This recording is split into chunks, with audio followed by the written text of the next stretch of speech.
My guest this week was born at Smethwick in the Black Country. As a schoolboy, he was an amateur champion. He went on to become a highly successful professional.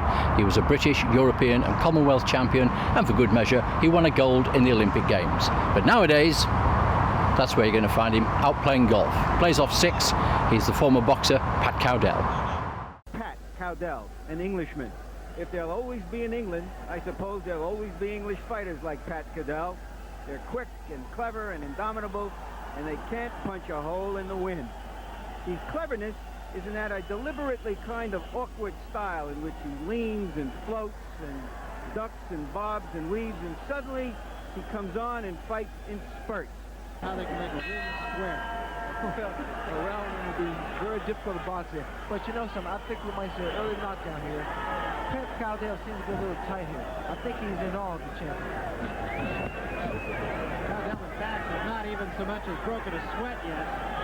And that is rather unusual. You want your fighters to get warm in the dressing room. That is the key, bro. You gotta be loosened up because one punch, you know, through all the excitement and the intensity of the fight, it's very easy to get shaken by an early punch. Salvador Sanchez, a relentless kind of fighter. In fact, Sports Illustrated said when he fought Ruben Castillo, and I quote, a brilliant display of non-stop, aggressive, and classic boxing. Those were the words of America's top sports magazine on Salvador Sanchez, who you're looking at right now on the right of your screen in the red trunks with a white stripe. Pat Cowdell, the challenger from England, wearing white trunks with a blue and a red stripe. Well, Pat, fresh off the golf course, how many times a week are you playing now? 2 or 3, Bob, I would think. Yeah. And what are you playing on? 6. Not bad for an old manager. Enjoy it? Yeah, it's a great game. Yeah, there's some good lads up here, up at Sandwell Park. Yeah. Now, your wife tells me that she doesn't understand you playing a game where all you do is get in the car and moan about how awful it was. That's right. It's not very often, though, that I'm home, Bob, because I usually play pretty well, to be honest. What attracted you to it in the first place, then? Golfing. It's just, I think I played my first game about, I don't know, probably about 3 months before I retired. And I played with Tommy Lynch at Ladbroke Park. And I'd never hit a golf ball in my life. I thought golf was for like sort of all these retired professional people, you know, not some scallywag like me. So anyway, I played this game at Ladbroke Park, and I hit this one ball, it went off like a rocket. I thought, man, that was good. And I was hooked from there on. Yeah, I never did a shot like that again for a while, but when you hit that good shot, it's very rewarding. So have you not gone to a pro? You've not had lessons or anything like that then? I've had 2 or 3 lessons, I would think, in the whole time I've been involved. I've probably been playing about 30 years now, but I think golf, it's a bit like boxing. It's a very individual sport. Yeah. You know, everybody's got his own style. Everybody plays the way they play. Everybody's got their own different swing, haven't they? So, you know, the object of the game is get the ball in the hole, in as least as many shots as you can. And like with boxing, if you have a bad day, you've got no one else to blame, have you? You're in trouble. You're in trouble. With golf, if you have a bad day, you don't get your nose broke, do you? What got you into boxing in the first place? Well, I come from a boxing family. My dad was an ex-pro boxer. My uncle Jack was a fairground boxer in the 30s. So really it's in the family. Terry Edwards and Harry Edwards, my cousins, they was pro boxers, both boxed for the British title. So it's in the family. And a good story about that, when we was kids, me and my brother, because my brother used to box with me. When we first started, like, we was like 5 or 6, and my dad would bring these boxing gloves home, and my mum would be at work, and me and my brother would put the gloves on, and we'd say to each other, now, take your time, don't hit each other hard. So we'd be there, and he'd hit me with an hard shot, and I'd hit him with an hard shot, and that would be it. Then Bob would be up in the air, and all the table would be up in the air, and so, yeah, it was good. You took to it? Yeah. I loved it. Was it a way of sort of getting a bit of aggression out of you as well, that you could? Well, I think when I was a kid, there was not all these other sports like tennis and cricket and stuff. That wasn't available for a fellow like me, you know, working class background. So the reason, well, it was in my blood really, but the reason mainly why I took it up, because you didn't need no money to do it. Like just an old pair of shorts, pair of trainers, down the gym. How soon did somebody think, hey, you're not bad at that? I think, well, I was lucky really because we had a good amateur trainer down at Worley Amateur Boxing Club, a fella called Reg Steele. He was real good at his job, and I think today boxing misses that sometimes in the amateur game. You know, when you got these kids who've got some potential, who've come through, if there's no one there to bring it out, then they're never going to be any good. But I was lucky really to have Reg Steele down there to help coach me and bring me on a bit. Richie Woodall told me the other week that almost the first time he went into a proper gym and he actually was put against a girl and she just whacked him on the nose, blood poured out of it, he fell down and cried. It's a wonder it didn't put him off. Did you have an experience like that, I wonder? Not really, because me and my brother, we was very competitive, and when I first started at Worley Amateur Boxing Club, there was two fellas there called Gordon Young and Ronnie Young, and they was two brothers. And me and my brother was rivals to them really, you know, and they was both good fighters, so we brought each other on really. What sort of age did you have your first competitive bout then, do you remember? Probably 9, I think. Yeah. And do you remember what the outcome of it? I think I lost, to be honest. I think I lost on points. Yeah. But it was like when you're a kid, like I remember looking back as a kid, you go into the ring and there's smokes everywhere, you know, in them days, like there was no like air conditioning, I think everybody smoked, and you get up in the ring and people could hardly see you.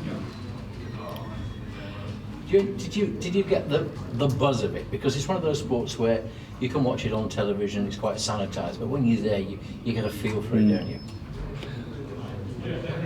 I think boxing it's a special sport for a special person, I would think. You know, I mean, anybody who gets in that ring, and no matter what standard they are, they got a bit of bottle, you know.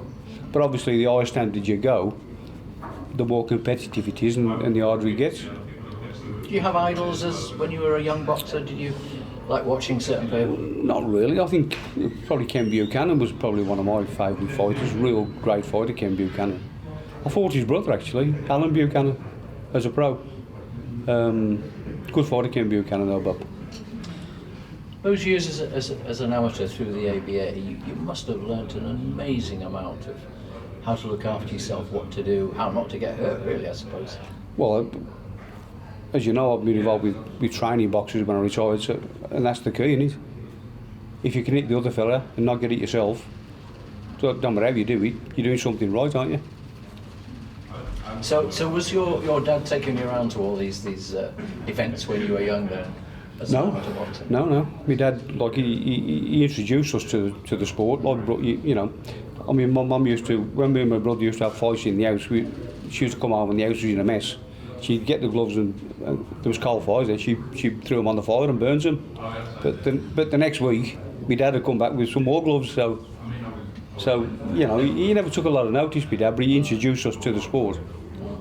Oh, funny, I was just about to say to you, it's often mums who don't like the idea of their sons fighting. There was clearly a message in there from her. I mean, once you were up and doing it and doing well as an amateur, I mean, did she change her mind about it? She never came to watch amateur or a pro, but obviously she wanted me to do well. But so I don't really know. Everybody wants their own kids to do well, don't they? But she never took really a great interest. Well, she never seemed that way. Was boxing the only sport you liked as a youngster? You weren't out kicking a ball around? Yeah, we kicked a football about in the street, you know, gate to gate. When we was kids, you could play on the road then, Bob. You know, there weren't too many cars about then. But boxing was really our main sport, me and my brother. Given how when people get into playgrounds as boys, they get into scraps, I don't suppose anybody ever beat you, did they?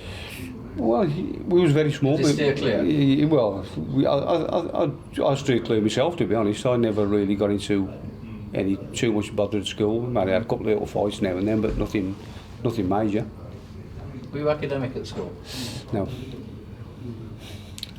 So you saw boxing was a way of giving you a life, was it? Boxing gave me a great life.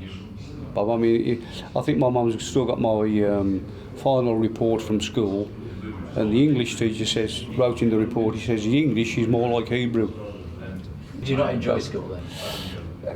Yeah, I enjoyed it because I enjoyed the sport part about it, and doing sports and stuff. I mean, school was a way of getting you out of the house when I was a kid. Really, I mean, we was a very poor family. We never had much. In fact, me and my brother, when we first had our first fight, we both fought on the same bill. We had to share the same boxing boots. So after I got out the ring, I'd take my shoes off and give my brother. So that was the way of life then. If you hadn't gone into boxing, what do you think you might have done with yourself? Have you ever wondered? It's an odd one. Isn't it? Probably worked on the buildings, sites or something, I would think. Yeah.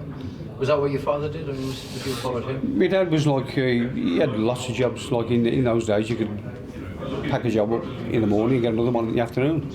Today's a bit different, isn't it? My dad was like a jack of all trades, a master of none, if you like. I mean, you look as slim to me as you did when you were fighting. I mean, you've obviously never had a problem with your weight. Used to when I was boxing. I mean, the last ABA title I won in '76, he was at lightweight, which was 9'9". And I went to the Olympics later on in '76, and I went to his bantamweight, which was 8'7". So it was I had to get a lot of weight off to make bantamweight. And fight by fight, was it difficult making the weight? Yeah. As a pro, yeah. Because the pros today, they're weighing like 24 hours before or 36 hours before. But when I was boxing, like you're weighing on 1 o'clock in the afternoon, and you was in the ring at 9 o'clock of the night time. So if you were a bit over, what did you do? If it was a bit over at the time, a bit of skipping, get the old sweat gear on and sweat it off. How did you find all that? Because you obviously soon got into a stage where you had to be training all the time. Yeah. Did you take to that easily? Loved it. Really? Loved it. Yeah. Loved every part of it. Yeah, loved the running in the mornings, loved the circuits, loved the sparring. I was lucky really because we had some great sparring as well. That's the key to boxing, to a good fighter. You got to have a good sparring. Was it distance running you were doing? Yeah, probably in the mornings I'd probably get up Monday, Tuesday, Wednesday, Thursday, Friday. We'd probably run for 35, 40 minutes in the morning. And then Sunday we'd have a good run. I used to run with a few lads from Tipton areas. Alan Rushmere, Brian Clifton, Andy Holden, real good runners. And did you have to sacrifice having a good social life as you were growing up? Definitely. That's the difference between me and my brother. I think my brother was like, he never stuck to it really. I mean, my brother was better than me. But it's the whole package, you got to have the whole package to make it to the top. And could you see, had you got a vision? I mean, did you see, one day I'm going to achieve this, one day I'm going to achieve that? Well, I still can't believe it now, really. But sometimes when you think a little skinny-ass kid from the Black Country, went up and boxed for the world title. It's a good achievement, Bob. It's a terrific achievement. Because when you were ABA, I mean, you were, as you say, you fought at lightweight, you fought at featherweight, you fought at bantamweight, yeah. And you were top dog, weren't you? I mean, yeah. Through the 70s. Well, I boxed for England 50 odd times, Olympic Games, Commonwealth Games, 2 European Games. So it was good. Yeah, enjoyed it. I mean, when I was a kid, I was like 13 or 14 before I went out to see the sea. But by the time I was 16, I was travelling around the world, which was fantastic for a fellow like me. I was just thinking, you clearly adapted to this pretty well because, I mean, you went to the Olympics in Montreal in '76, didn't you? You'd been 2 years earlier to Christchurch in the Commonwealth Games, so you got a gold. I mean, did you just sort of get on the aeroplane and say, hey, this is all right, this will do me? Not really. I just couldn't believe it sometimes when you're off there on the aeroplane. You think, well, I mean, there's some of my mates at school have never been out the street. So I was lucky, probably. Took it in your stride? Yeah, I loved it. Yeah. I mean, you meet with amateur game, you meet a lot of other fighters in the same ilk as you, really. They come from the same background. So yeah, it was all right. It was good. So first, I mean, you won these ABA titles, and then '74 you went to the Commonwealth Games. You won a gold. Yeah. Enjoyed it, Christchurch, New Zealand. Well, yeah, I think it was 4 or 5 fights to win the gold. I remember fighting this Kenyan fella. He was a bantamweight at the time, and which is 8 stone 6, and this Kenyan fella was about 6 foot tall. what times he made the weight? I thought he was a welterweight or something, you know. So anyway, I ended up fighting him, and I beat him in the end. And as we were standing on the rostrum, I'd won a gold medal, and he won a silver medal, and he was bigger than me. He was taller than me on the rostrum. Did you go? I mean, every fight, and I say this from a point of total ignorance. Did you approach every fight with a different game plan? I mean, was it your corner was saying, look, Pat, this time you've got to do this, you've got to do that? In the programme, yes, but in the amateur game, probably not. In the amateurs, really, it's just like 3 rounds, fast as you can, get in there and do what you got to do to win. But obviously, as a professional, then you've got to start to use your brain a bit more. You've got to think about it, because you've got 15 rounds. Well, it was 15 rounds then when I first turned pro. So you've got to sort of think your way through it and make a bit of tactics and stuff, you know. This is for the featherweight championship. Pat Cowdell, first man from the Midlands of England to fight for a championship in 30 years. So Commonwealth gold in New Zealand in '74. You were still a teenager, weren't you then? Yes, yeah. I mean, you talked about the flight out there and thought, hey, this is all right. What were you thinking like when you came back thinking, I've got a gold medal? I mean, back in, did you sleep with it under your pillow? No. I remember coming back, and there was like, we used to live, I've lived around here all my life, and I think when I came back, all the neighbours and stuff done all the street with all these buntings and all this stuff, and the Lord Mayor was there and stuff, so it was good. Yeah, enjoyed it. What was your mum's reaction, given what she'd done before? Obviously, she was over the moon, wasn't she? She loved it. She didn't want to burn your boxing gloves. Yeah. And then, I mean, the Olympics in '76 in Montreal, that's another huge step. Was your mind then beginning to think, maybe I'm going to turn pro soon? No. I left it a bit late before I turned pro.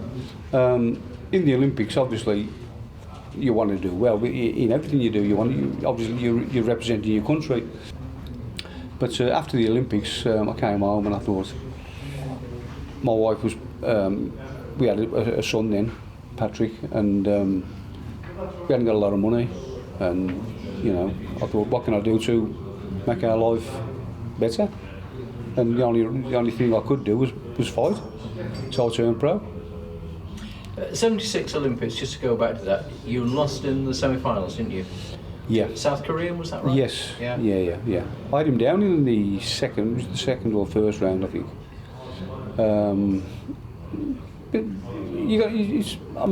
Not sour grapes, but you got to, in the Olympics, if you got some judges from China and stuff that end, you're fighting like a Chinaman or something, it can be a little bit. But it was, I was happy with my bronze, but it could have been better. And you presumably in Montreal then, all those years ago, there were all the British team around you. I mean, did you kind of think, hey, here am I rubbing shoulders with all these great runners and stuff? Yeah, fantastic. Yeah. Same with the Commonwealth Games, really. You go into the Olympic Village and stuff, and you'll be walking around there, and these great athletes who come past you, and these runners and jumpers and shot putters and stuff. And you think, I've done it, I've done well enough. I was just say, did you very quickly realise that you had done as well, if not better, than many of them? Well, not really. I just think, with everything you do in life, I think you've just got to do the best you can. If you give it your best shot and do the best you can, you can't do no more, can you? Whether it be life, whether it be work, or whatever it is. When you turn pro, I suppose probably the biggest decision was who you were going to go with, because it's a bit notorious at times, isn't it, the fight game for some of the agents and the managers and promoters. Did you have advisors? I was lucky really, because me and my wife, we went to live in London when I was an amateur. We left Whalley Amateur Boxing Club, we moved to Surrey. And I boxed for Surrey Amateur Boxing Club for a bit with a fellow called Freddie Barr. And we was there for about 3 or 4 months, and we just couldn't get on with it. Just taking a fellow out of the Black Country and putting him in a place called Surrey, it was a bit daunting for us, so we came back. And when I turned pro, I got Mickey Duff from London, who was the main man then. Yeah. And he wanted me to turn pro with him. But I thought about it, I had a chat with my wife and stuff, but I decided to turn pro with Ron Gray. Ron Gray, of course, based up in Cannock, isn't he? Yes, yeah. So because I wanted to stay local, people have said to me in the past when I retired, they said, Pat, you could have done a lot better if you'd have gone to London or you'd have been promoted better. Or I don't think that. I think if you're good enough, don't matter where you come from, you'll make it. I say you had a pretty decent career with Ron, didn't you, for goodness sake? Yeah, great career with Ron. The first half of my career was with Ron. Yeah. I went up and won the British title, European titles, fought Salvador Sanchez for the world title. Lost on a split decision. It was close, wasn't it? It was close, yeah. Split decision in their own backyard, Bob. That ain't bad. And then I retired. Came back with Paddy and Tom Lynch in Birmingham. I thought I'd have a change. The Lynch brothers have been fantastic to me, Bob. They're still my best pals today, probably. Still get on with them, still play golf with them, still love them, still love each other. And that's, boxing's been really, really kind to me, if you like. You mentioned your wife a couple of times there. I've got to get you to tell the story of the first time you and her clapped eyes on each other, because for people who don't know, this is a great story. Come on, tell me that one, Pat. I can't really remember that one, Bob. Yes, I think you can. Yes. It was, we were boxing in a multi-nation tournament in Holland, and our hotel was right opposite where my wife lived. Obviously we didn't know at the time, but as you do with kids, and we're up there and there was heavyweights and all different weights, and we're looking over the road and we seen these lovely, because my wife's got a few nice sisters as well, so there was like 4 or 5 lovely girls in the house opposite, and so as you do, all the lads were out up the window shouting out, waving and stuff, and my wife was one of those, and I asked her if she'd like to join me downstairs for a cup of tea and stuff, and she says yes, and that was it. Now, come on, there's more to it than that. She then said to you, what do you do? And you said, I'm a boxer. And what was her reaction to that? Never. She said, boxers are 6'3". She says, not 5'2" like you. Well, you're not 5'2", but I mean, she thought they were all like Muhammad Ali, didn't she? Yeah. Well, yeah. But it didn't put her off, did it? But I won the gold medal over there, Bob, so... Yeah, it was obviously the right thing to do. Not bad, was it? How many years have you been married now? You see, I knew you wouldn't know. It's a I first met the wife in '74, so we've known each other for 40 years, really. What was it?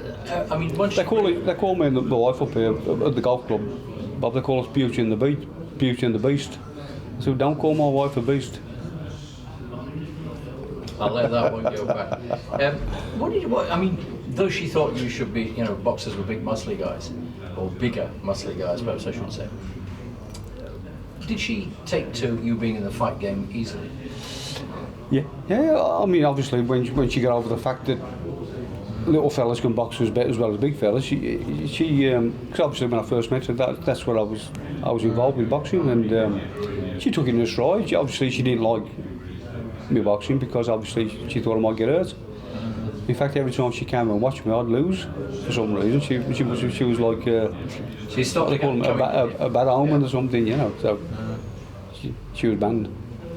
It's always intrigued me that you go into a boxing ring, you know what you're going to do, you know how it might turn out. Did you ever go into a boxing ring thinking this guy might hurt me? No. I mean, obviously, with the Salvador Sanchez fight, Sanchez was probably pound for pound at the time I fought him. Him and Sugar Ray Leonard was the best 2 fighters pound for pound in the world, and they still are today.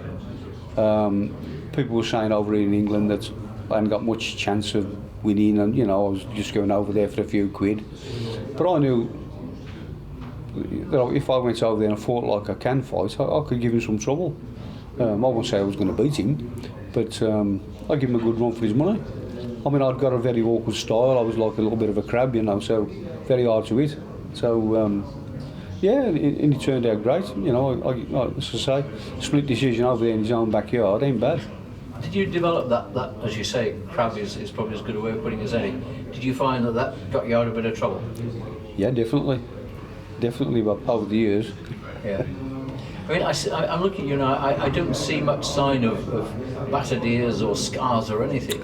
No, that's what it's all about, isn't it? It's, like I say, if you can come out of the game looking the same as you went in there, you do something right. It's like I said to all the boxers who used to fight for me. If you don't get it, you don't get hurt. Simple as that, isn't it? When people thought that you should have had a London-based name, and there were some big names, Mickey Duff obviously was the one who chased you. Looking back now, you know, and I know hindsight's a great thing, but when you look back now, do you ever think, if I had gone with somebody else, I might have had this fight, I might have got that? Did people go, oh, Ron Gray in Canada, yeah, we know him and he was a fighter, Yeah. but when you, I mean, great, I did well with Ron in Canada, but on the second part of my career, when I went with Paddy Lynch and Tommy Lynch, don't forget now, Bob, Paddy and Tommy Lynch, they had the best boxing stable in the country. They had more British champions than any club in London. There was myself, Tony Willis, Costas Petru, Gordon Ferris, heavyweight champion of Great Britain, Tony Willis, lightweight champion of Great Britain. There was that many great fighters here in Birmingham when I was boxing. So really, that everybody was in Birmingham. how much of you was fighting for the United Kingdom? How much was fighting for England? How much was fighting for the Black Country? I wonder. Well, I think it was all. You're fighting for the whole lot, aren't you? Really, you know, you're fighting for. You're fighting for the lot, really, Bob. Yeah, you know, you don't really think about when the bell goes in the boxing ring. You don't really think about who you're fighting for, do you? All you think about is keeping out of trouble. I mean, your record as a pro stands up, doesn't it? I mean, 36 wins, only 60 defeats, and 18 knockouts. That's not bad, is it? Not bad for the regular kid from the Black Country, Bob, is it? But yeah, I fought some good kids as well. You know, you got to remember, like Azuma Nelson was another good fighter I fought. I mean, I know you didn't want to bring that one up, Bob. No. There was one occasion with him when you maybe wish you hadn't been there. No. Was it a lapse of concentration first round, or? No, not really. I mean, like, if you look at any great fight, look at Mike Tyson, great fight, got it on the chin. If you get it on the chin at the right time and the right place, you're going to go. It doesn't matter how good you are, you know, it was just one of them things. Obviously at the time I was very, very sad about it for, you know, months and months and months later. I mean, even now anybody mentions Pat Cowdell, they always remember Azuma Nelson. Nobody remembers all them great fights, all them fights you won. They always remember the Azuma Nelson fight. I remember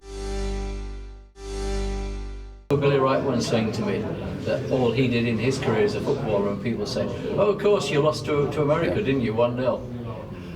Yeah. And it seems harsh, but that's how people are, isn't it? Yeah. I suppose did you get used to that, or? Well, I still get it today. Some of the lads at the golf club here, if they get in a bit of a bad mood, they say, I'm going to ring Azuma Nelson up to come up, put you right. But yeah, it's part of it was part of who I am. It's part of who I am, Bob, and I'm proud of the fact that I got into Azuma Nelson. I know in my own heart that I was better than Nelson. I was more skillful than Nelson, but he hit me on the chin. You know, it's as simple as that. When that happens, I suppose you don't even feel it, do you, really? No. I mean, you just suddenly you're there boxing, and then the next thing somebody's wafting a towel over you, and you wake up, yeah. And you go. But it's like people don't realise that they just think, oh, you wake up in the morning, get in the boxing ring, you fight and have your money. They don't realise of all the months and months of hard work and all the road work and all the circuit training and all the sparring you do for these fights. And all right, Nelson was a big letdown for me, but it was you know, I've got to be positive about it. You know, I can't put it right now. It's happened. It's gone. How long did it take you to get over that? A while. It took me a while to get over that, but I still came back after that fight. People were saying you should retire now, but I still came back and won another British title and another European title after that. So, when you've looked, I mean, you've been a British champion, Commonwealth, European, haven't you? So as you say, I mean, you know, you've got the lot. You've got them. You know, when somebody says shows you medals, you've got them. Haven't I've got them all, but you've got the lot. Yeah. You talk about getting to a certain age when you think, is it one last payday, one more fight? What did you think when you saw George Foreman in a pair of shorts that were big enough for most people to dress in, going into a ring? I mean, it doesn't do the sport any service, does it? No. I think boxing's changed a lot since I retired. I think we had the best times. I would think me and Ron Gray and Paddy Lynch and the Lynch. We had the best times out of boxing. Now boxing it's devalued quite a lot, in my opinion. There's too many weight categories. There's too many world champions. There's too many world bodies, and nobody knows who's world champion today. Nobody knows who's British and European champion. Like when Henry Cooper was boxing, everybody knew Henry Cooper was champion of Great Britain. Now, I couldn't tell you who the champion of Great Britain is. Is there anybody boxing today that you do admire? Today? Yeah, there's still some good fighters out there, but there's a fella called Golovkin, a Russian fella. He's a real good fighter. Yeah. What's your definition of a good fighter? A good fighter for me. Everybody's got, like boxing's a bit like golf. Everybody's got their own style, their own way of doing stuff. For me, if you're good, if you're hitting the other fella, not getting hit yourself and winning fights, doesn't matter how you do it. You're doing something right. Whatever way, whatever style or whatever way you do it. I mean, like Joe Fraser was come forward, fighter, but he took most of the punch on his shoulders. Ali was completely different. He was a dancer, a mover, a boxer, but that both became world champion. Because people, particularly in football, say to me they can watch a player in a game for 5 minutes and they know instantly he's good. If he's good, if he's a bit of a show pony, whatever. Is it the same with the boxers? Yeah, I think you got a rough idea. With boxing now, it's a bit different to football. It's like an individual sport, boxing. Like you can have all the talent in the world in boxing, but if you ain't got that bit of dedication and that, you're not going to make it. It's like the whole package. As I said, there's that extra something else, isn't there?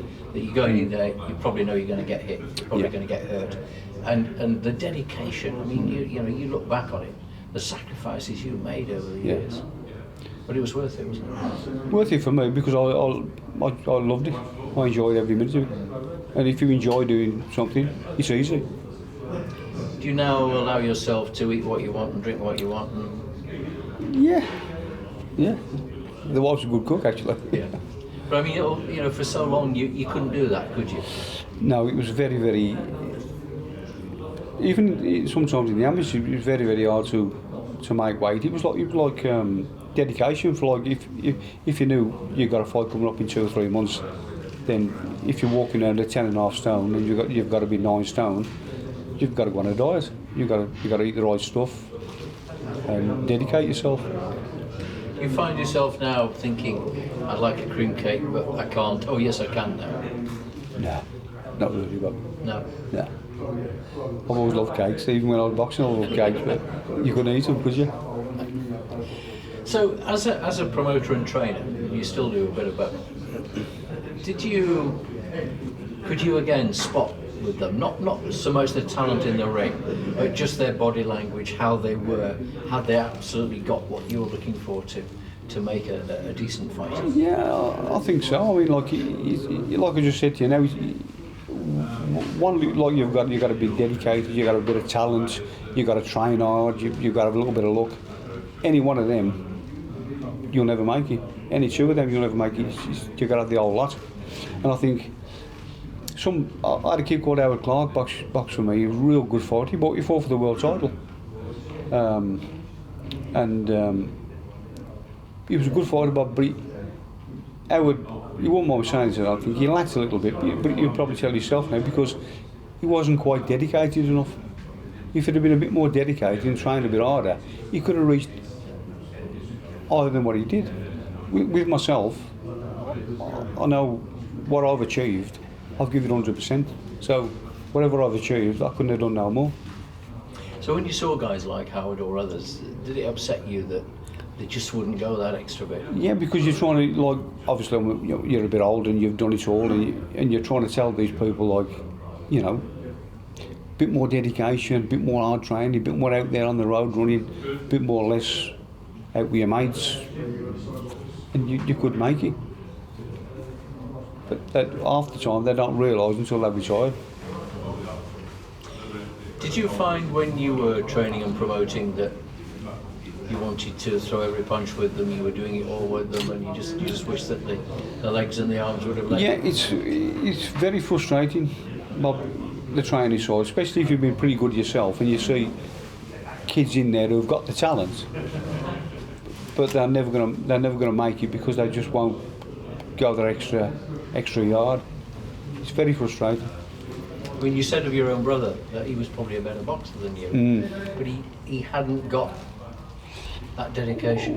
No, my brother got up to about 15, 16 and he was out with his mates and stuff, which I never did. So that was the difference between me and my brother. My brother was probably more talented than me, but he just hadn't got that other little bit of extra, if you like. Did you ever feel you missed out at all? No.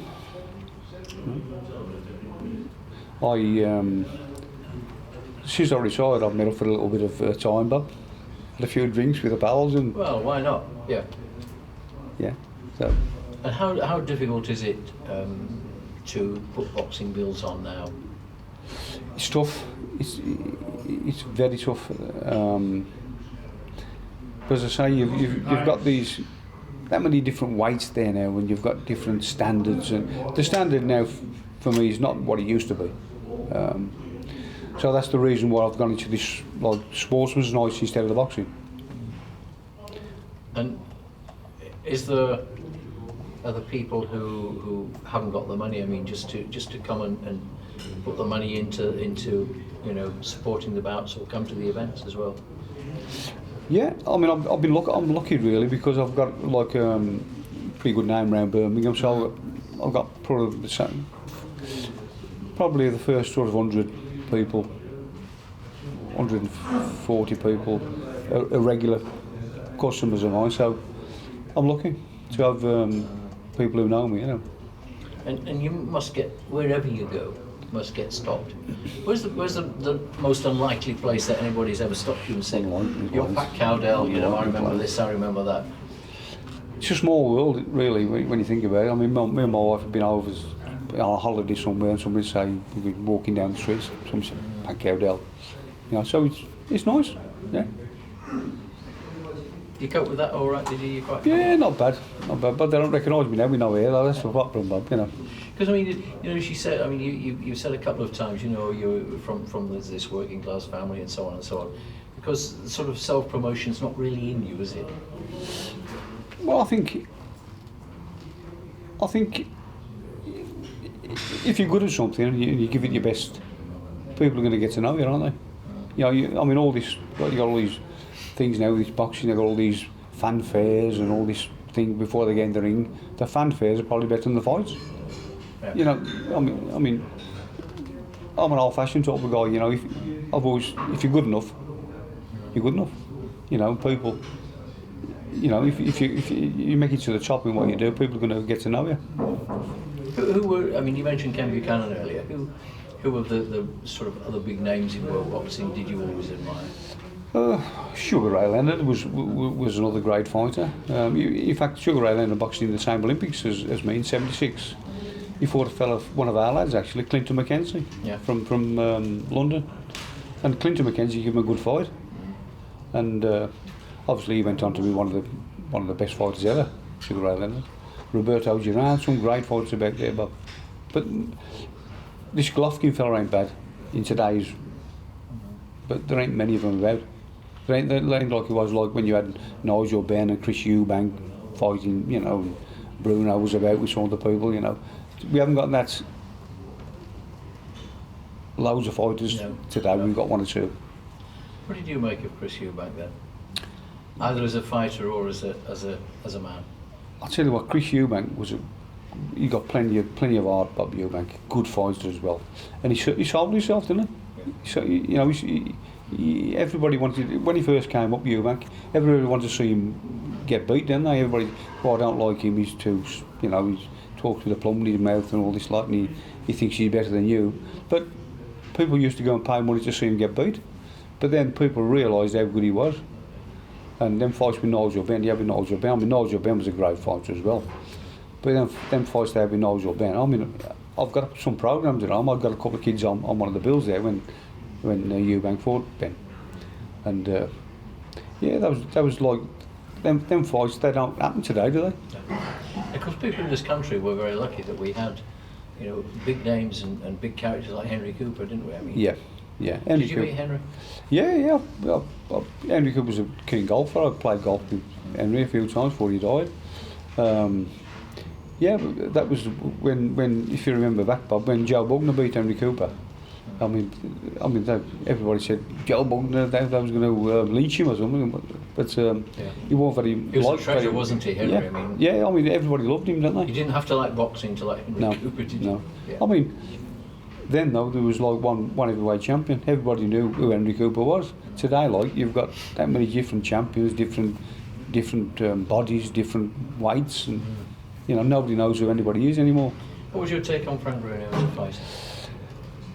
Bruno, he wasn't bad, Bruno. He was obviously looked after very well. Mickey Duff looked after Bruno very well. I don't think Frank would mind me saying that. He won the world title. So You can't argue with that. in fact, he had his first pro fight. I think I defended my British title at the Royal Albert Hall against Jimmy Flint, and I think Bruno had his first fight on that night. And every time now I see Frank, he says, "How you doing, Pat?" He's very, very respectful. Nice man, Bruno. What about Ali? He did a lot for boxing, didn't he? Because again, people who knew nothing and weren't interested in any way, shape or form, he was just something else, wasn't he? He probably, in my eyes, probably the greatest heavyweight of all time. Obviously, people say Mike Tyson was probably better, maybe. You know, everybody's got their own opinion, their own take on it. George Foreman, great fighter. Ken Norton, great fighter. I mean, like when Ali was fighting, you had Joe Frazier, Ken Norton, George Foreman, Ernie Shavers. You know, there must have been 10 or 12, 10 or 12 great fighters there. Yeah. Fighting for one title. Now you've got 2 or 3 mediocre fighters fighting for some 6 or 7 different titles. You said about what boxing did for you, what it gave you, and the life it's given you during and since then. I wonder when you did you ever think about the danger side of boxing? No. Did you ever worry? My mum obviously worried, and my wife worried, but it's if you're doing something you love and you're doing something you enjoy doing, if something happens to you, then while you're doing something you love, then I don't think it can be too bad. I mean, obviously if you get up every morning going to work, that's 9 to 5 job, you hate going there, and you know, you've got to do it for the rest of your life. You know, it's, you know, boxing's it's a dangerous sport. You ever worry if you got punched once too often that it could be a problem? Well, I think I had a fellow boxer, a fellow called Darren Sweeney, who was a real good fighter, Birmingham Irish kid, and he got a lot of potential. But he was a good fighter. I think he had about 7 or 8 fights, and we lost 1. And he went for a brain scan because, you know, to be obviously a pro boxer, you've got to have all these scans and stuff. Went for a brain scan, and I had a call from the boxing board control saying there was a problem with his brain scan. Could you come and see us? Could you come and see our specialist in London? So we went down to London, me and Darren, and we're sitting there and we talked to the specialist, and he says to me, he says, "Well, Mr. Cowdell," he says, "how would you like Darren now, when he gets older, he might not be able to remember somebody's name or other." I said, "Well, you might get run over by a bus tomorrow. You know, he's doing something he loves. He wants to carry on doing something he loves. And it's a way of bettering his life. You know, you're going to stop him boxing now, and you've got to go and get a job somewhere in a factory for the rest of his life, where he could make it. He could make a good living from the sport. So it's a fine line, Bob, between you know." Was there ever a fight you didn't have that you wanted? Well, there was years ago, there was talk of me boxing for the junior lightweight title against a fellow called Rocky Lockridge, and it's a nice little story for you here, Bob. Gary Newborn at the time was the main man at Central TV, and Rocky Lockridge was boxing in Miami Beach in Florida, and Gary decided, he said, we're going to go over there and do some interviews because Rocky Lockridge's next fight was supposed to be against me. So me, Paddy Lynch, and Gary Newborn, off we went to Florida, and we were staying at this Fontainebleau Hilton in Miami. And we was there one day, sun was shining, it was lovely, Bob, and Gary was walking down by the pool, and I was walking by the pool, and Paddy gave me a nudge and he says, I bet you wouldn't throw him in the pool, Pat. So in he went, Bob, didn't he? And Newborn, he comes up blowing bubbles and fully clothed, obviously. Yeah. I didn't think he sweared that much, Gary Newborn. Did he mention, this his wristwatch. His watch, yeah. So well, if it's that good, it will be waterproof anyway, wouldn't it? Yeah. I mean, it's one of those sports where, I mean, for all that television has done and does for it, it's one of those things. You've got to be there, haven't you, to get the root. The atmosphere, yeah. That's a big thing with the sport. Yeah. That must have been part of the adrenaline for you when you came out, and whether they were paying for you or against you. Yeah, but that's one of the things you got to learn to cope with that as well, Bob. I mean, when you're boxing for world titles, European titles, British titles and stuff, you know very well before you go out there, you can cut the atmosphere with a knife. So, it's all in there, all in the training. You're prepared for it. So, as you say, for a young lad from Smethwick, it's not been a bad life, has it? We have to go. We call it Smethwick up here, because that's the posh word for Smethwick, at the golf course. Right, thank you for talking to me. It's been a pleasure. Thank you. Cheers, mate. Cowdell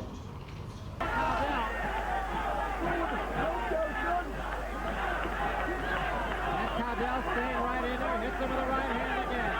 Sanchez pawing at his man, measuring his man, still looking for the one punch, and there it is. The right hand with 15 seconds to go. Actually 19 seconds. Cowdell trying to get up, and he does. Cowdell has 9 seconds remaining. 9 seconds remaining. Remember, he cannot be saved by the bell. Inside the 5-second mark, the fight is over, and what a fight this was.